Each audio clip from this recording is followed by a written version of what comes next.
Well, there are times when we are exclusive. There are times when we exclude other people from us. Sometimes we do that intentionally, and sometimes we do it unintentionally. When I was in high school, I was in a youth group. It was a smaller youth group, not a humongous youth group with hundreds of people. I didn't want to be in a youth group with hundreds of people. I wanted to be in a youth group where people loved me and people knew me and where I had a place. And so I was in a really great youth group. And one of the things that we did every year, we had our spring break always Holy Week. It was actually Easter break. Is that what you all did in Texas? Because that's what we did in California. And so it was Easter break, and it was always, whenever Easter was, it was always the week before. And so we always spent, our youth group would go to this camp, and it was in a different district in the Methodist Church than ours. But we would go to this camp, and we would do work to get the camp ready for that summer's camps. And so we would do like plumbing stuff, and we would paint, and we would weed, and we would do all of the grunt labor that the people who ran the camp didn't want to do.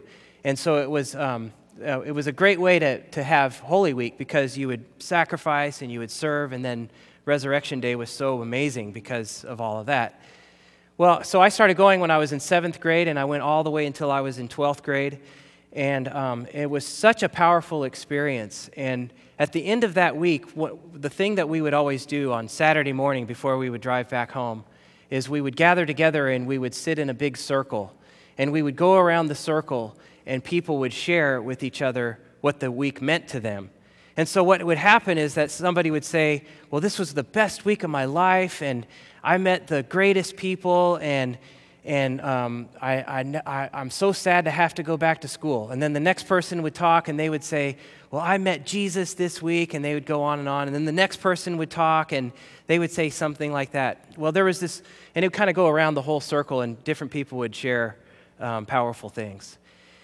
Well, this one year when I was in 10th grade, we went around the circle like that, and typical stories were going on, and we went all the way around the circle until we got to the last person. And the last person was somebody who had not been part of our youth group, and his grandmother had forced him to come on this trip. And she thought that if she forced him to go on this trip, then he would get to know the kids, and then he would want to come to youth group. And so it went around the circle, got to him, and when he spoke, he said, "This was the worst week of my life." He said, "You people were the meanest people I've ever been around."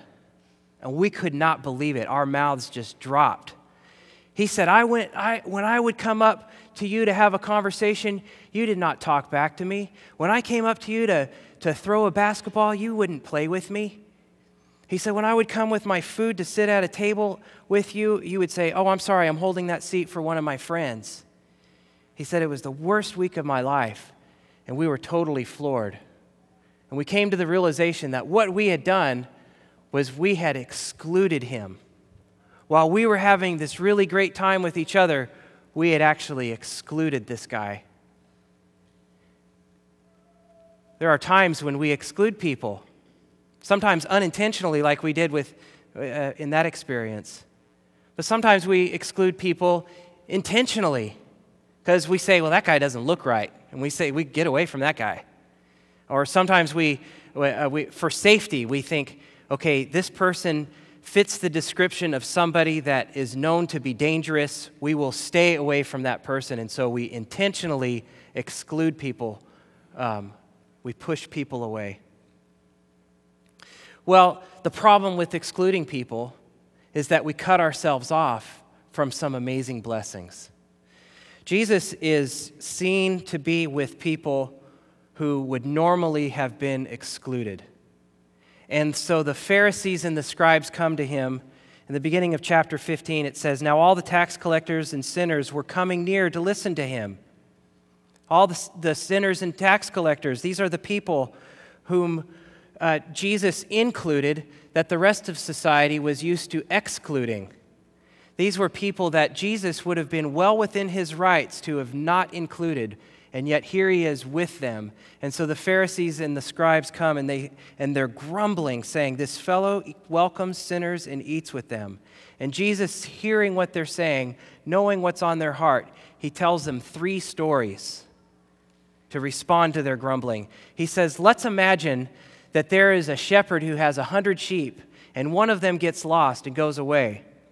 That shepherd leaves those 99, and he goes and he finds that one sheep, and he brings it back to himself, and he calls all of his friends together, and he says, let's have a party because I lost this sheep, and now I've got it back. And then Jesus tells a second story where he says, imagine a woman who has lost a coin. She sweeps her whole house and she searches her whole house. And when she finds that coin, she calls her friends over and says, let's have a party. I found what was lost. And then Jesus tells a third story. He says, there was a father who had 2 sons. He had 2 sons, and the younger of these sons comes to the father and he says, Father, give me the share of the property that will belong to me.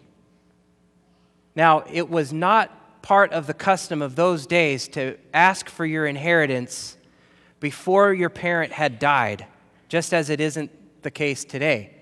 And so this was an audacious request. Father, give me what you will give to me when you die. In other words, he might as well have said, Father, I wish you were dead, because I would be better off if you were dead, because then I would have what I want to have. Father, give me what will be my share. And so this father, he gives it to him. And normally what would happen if a father had 2 sons is the younger son would get 1/3 of the inheritance, and the older son would get 2/3. So presumably the father sold off 1/3 of his land and gave that to his younger son, which would have reduced his ability to have an income, because now he's only got, he has 2/3 of his land left to work. And so the son takes that land and presumably he sells it, he takes the money, and he goes away.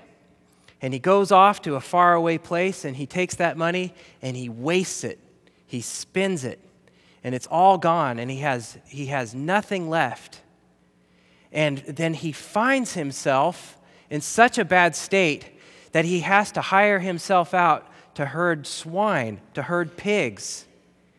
Now, we might presume that Jesus is telling a story about a Jewish family because he was Jewish and he's speaking to Jewish people. And so if we imagine that this younger son is Jewish, what's a Jewish boy herding swine? Not kosher. He shouldn't be doing that. So this son, whom Jesus is describing, is a despicable character. He not only has dishonored his father, bringing shame to his family and shame to his village, he squanders the money, and now he's herding swine. And things get so bad that he begins to want the food that these swine are eating. He begins to imagine even eating the food that the swine are eating. And apparently, according to the Gospel of Curtis, this pig prays for him. That was fascinating. But he comes to his senses, and he starts to develop a plan. He says, I can go back to my father, and I can ask him to hire me as one of his servants, and then I can have food.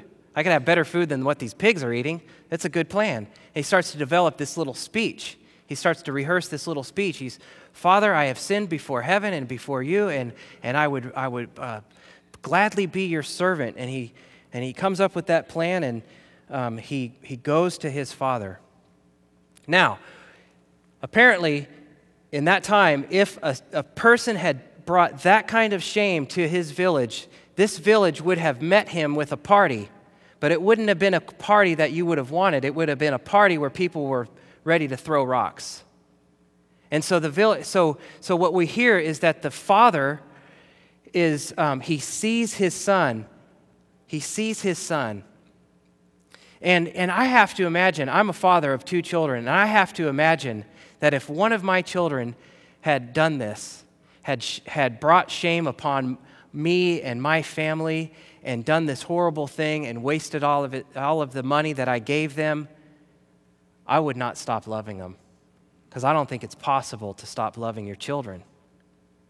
And I can imagine that this father woke up every day and looked out on the horizon just hoping that his son would return. I have to imagine he would look out there and just pray, God, bring my son back. And so this one day, he sees his son out there. And what does he do? He runs to him. This was a very undignified act for a man of his stature to do. Men did not run, particularly a man of stature would not run. And in order to run, he wore a long robe, and in order to run, he would have to embarrass himself even further. And I can tell you, I wear this robe on Sunday mornings, and occasionally I have to run from one service to the next. And it is not easy. In fact, I don't advise it. In fact, what I've learned to do is to kind of take little tiny steps, because if you really, put out a stride, you'll trip. And so this father, in order to run, he had to lift up his robe, which would have exposed his legs, which would have brought even further embarrassment to himself. But his father loved his son so much that he was willing to put himself between the villagers who probably would have wanted to throw rocks at this boy and run out there. And this boy has in his head that he's going to say this speech and he's going to get back with it. He's going to be able to get some food. But before he can even speak, his father kisses him. And a kiss is a symbol of forgiveness. Before the boy can even ask for forgiveness, he has forgiven him. And then the boy launches into his thing. He says, Father, I've sinned against you, and blah, blah, blah. And the father just cuts him off. Says, bring me a robe for him. Bring me the best robe, which is a symbol of distinction. Bring me a ring to put on his finger, which is a symbol of authority. He's saying, I'm giving him my authority. Bring me sandals to put on his feet, because the sandals are something only free people wear. Servants and slaves did not wear sandals. Put sandals on his feet. Kill the fatted calf. Let's have a party. The lost one has come home. And so they have the party, and they celebrate that this one who was lost has come home. Well, the older son, who is the one who is on, he has the perfect grades, 4.5, and he's in the honor society, and he crosses every T and dots every I, and he knows the 23rd Psalm, he knows the Lord's Prayer, he goes to Sunday school every single week, and he never does anything wrong. He's the perfect older son. Anybody have one of those? Anyway, I have to imagine that when he comes and he hears this party going on, he's mad. Because when he finds out that this is for his younger brother, he's mad. That younger brother should be excluded from that village. That younger brother should be excluded from the family. He should not be in there with a party. And so he's angry about what his father is doing. And this father who loves these kids, loves the younger one enough to run and embarrass himself to go out there, loves his older son enough to leave the party to come talk to his older son. And he says, look, this is your brother. He was lost, but he's found.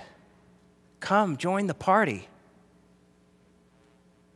And that's basically where the parable ends.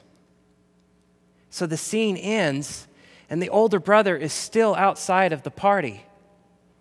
And he's out there, and he's got a decision to make. Will he go into the party and stop this exclusive attitude against his brother? Or will he stay out there and be cut off? This scene where the one who was lost is now found and included, while the one who thought he was found is now outside and he's lost. Who is that older brother? The Pharisees. He's the Pharisees, the ones who grumble that Jesus is eating with people who should be excluded, people who don't deserve to be with Jesus. That older brother is any of us whenever we exclude anybody. That older brother is my youth group who mistreated that boy so badly. That youth group that I was in, the next year, we made sure to include everybody. We were so embarrassed by our behavior that from then on, we were an inclusive group, and anybody who came to the group was included.